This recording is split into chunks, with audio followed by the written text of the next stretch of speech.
Olá, ouvintes do Cinema Sem Limites. Sejam muito bem-vindos a mais um episódio do nosso podcast, onde unimos filosofia e cinema para pensar os grandes dilemas da vida. No episódio de hoje, vamos mergulhar em uma das teorias éticas mais influentes da história da filosofia, a ética deontológica de Kant.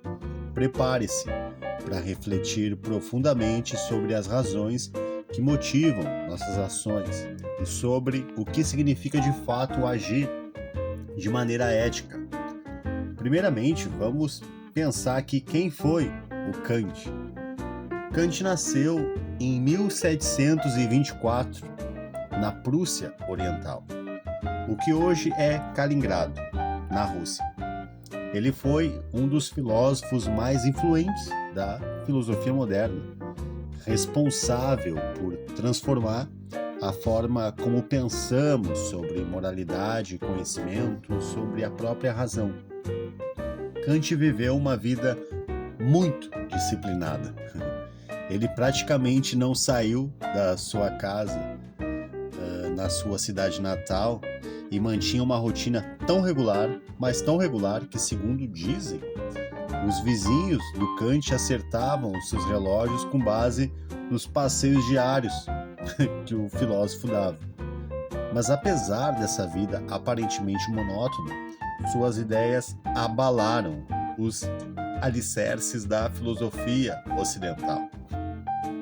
Sua obra mais famosa se chama Crítica da Razão Pura.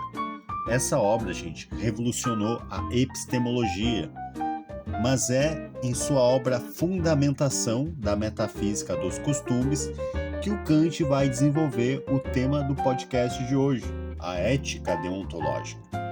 A ideia de que a moralidade está fundamentada no dever e não nas consequências das nossas ações. Guardem isso em primeiro lugar. A ética do Kant trabalha com o fundamento do dever das ações e não das suas consequências. E olha como isso já é polêmico, não é? A ética deontológica do Kant, então, se baseia no princípio de que o que torna uma ação moralmente correta ou moralmente aceita não são os resultados que ela produz, mas sim a intenção por trás. Olha só, mais especificamente, se ela é feita por dever, por isso ética deontológica ou ética do dever. Para ele, a única coisa que é boa, sem restrição, é a boa vontade. Então, para o Kant, gente, não adianta agir corretamente se a motivação está errada. Ou seja, não basta fazer o certo, é preciso fazer o certo pelo motivo certo. Então ele propõe um conceito de imperativo categórico, que é uma espécie de teste para saber se uma ação é moral ou não. Um dos enunciados mais conhecidos desse imperativo vai dizer o seguinte: age apenas segundo aquela máxima pela qual tu possas ao mesmo tempo querer que ela se torne uma lei universal. O que isso quer dizer? Quer dizer que antes de agir devemos nos perguntar: se todas as pessoas agissem como eu estou prestes a agir, o mundo seria um lugar melhor ou pior? Entende? Então, aquele dilema que tu tá tentando responder, tá na dúvida, tu tem que aplicar ele para uma máxima universal. Pensar se todas as pessoas agissem como você naquela determinada escolha, né?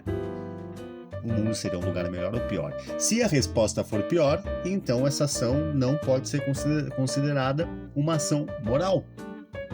Uma das máximas mais marcantes também da ética do Kant é a seguinte: age de tal maneira que uses a humildade, tanto na tua pessoa como na pessoa de qualquer outro, sempre ao mesmo tempo como um fim e nunca simplesmente como um meio.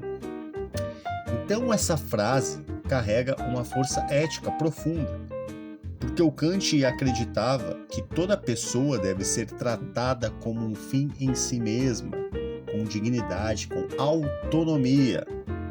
Quando usamos alguém como meio, seja para ganhar dinheiro, para obter status, vantagens, estamos desrespeitando essa pessoa como um ser racional. Estamos reduzindo o outro a um instrumento para alcançar os nossos próprios objetivos. Por exemplo, gente, imagina que alguém ajuda um amigo apenas porque espera que, no futuro, esse amigo possa retribuir o favor. Ainda que o amigo seja ajudado de fato, essa ajuda não é verdadeiramente moral. Por quê? Porque a ação foi feita por interesse. Foi usado como um meio e não respeitado como fim em si mesmo. Sacaram? Kant diria que uma ação só tem valor moral, verdadeiro, não é? Quando é feita pelo dever, não por um interesse. Agora, pessoal, entramos em um ponto muito polêmico da filosofia do Kant. Outra questão aqui, a mentira.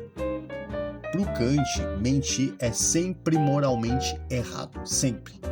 Não importa a situação. Nem mesmo se a mentira pudesse salvar uma vida. Esse ponto ficou famoso por causa de uma troca de cartas entre Kant e o filósofo francês Benjamin Constant. Constant propôs um cenário hipotético. Vamos lá. Imagine que um amigo está escondido em sua casa, fugindo de um assassino. O criminoso bate na sua porta e pergunta se teu amigo está lá. Bom, mentir para proteger o amigo seria justificável? Constant achava que sim, mas o Kant foi radical. Kant disse que mesmo nesse caso não se deve mentir. E por que não se deve mentir? Porque mentir é uma violação da dignidade racional de quem escuta. Mesmo que o assassino tenha más intenções, mentir para ele seria tratá-lo como um meio, um instrumento para alcançar um bem.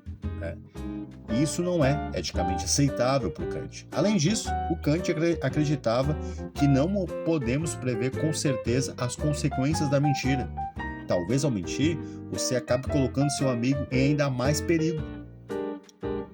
Mentir não vai garantir que seu amigo sobreviva. Portanto, devemos agir com base no princípio moral, não em especulações sobre o futuro. Na verdade, para o Kant, gente, é um dever incondicional. Então, imagina o seguinte: bateram na porta, você disse que seu amigo não estava ali, o assassino virou as costas para ir embora, o seu amigo escutou, que você mentiu, que ele não estava ali, o seu amigo pulou a janela e no meio do caminho encontrou o bandido que matou ele. Então, o Kant, ele argumenta em torno da ideia de que a mentira não vai garantir a sobrevivência do amigo, Por fim, chegamos a um dos elementos mais inspiradores e exigentes da ética do Kant: o dever de agir de forma que nosso comportamento possa servir de exemplo para todos. Kant vai nos convidar a fazer um exercício mental sempre que estivermos diante de um dilema moral. Se todas as pessoas que passam pelo mesmo dilema que eu escolhessem o que eu estou escolhendo, o mundo seria um lugar melhor ou pior? Essa pergunta é uma forma de aplicar o imperativo categórico. Ela nos força a sair do nosso egoísmo e pensar no impacto coletivo das nossas ações. Se mentir, explorar, manipular os outros virasse regra geral, o mundo seria insuportável. A convivência se tornaria impossível. Por isso Kant diz que devemos agir como se nossas ações fossem legislar uma moral universal. É uma ética exigente de legislação do homem. Uma maneira que nós temos de ser autolegisladores. Mas também é profundamente humanista, porque ela confia na razão, na autonomia, na capacidade de cada ser humano de agir com base em princípios, não em instintos ou interesses.